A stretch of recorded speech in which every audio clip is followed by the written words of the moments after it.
que o sector da cultura necesita un plan de rescate e o BNG vai defender ese plan de rescate o vindeiro luns no debate dos orzamentos, onde propoñemos que se dote de 28 millóns de euros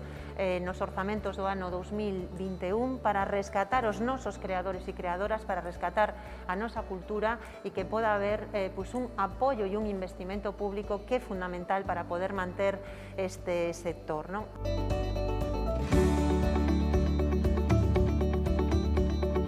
A segunda cuestión que nos parece clave é que hai que reorientar os fondos do Xacobeo 2021 para que unha parte desos recursos se destine a apoiar a creatividade, o talento e a expoñer a cultura deste país.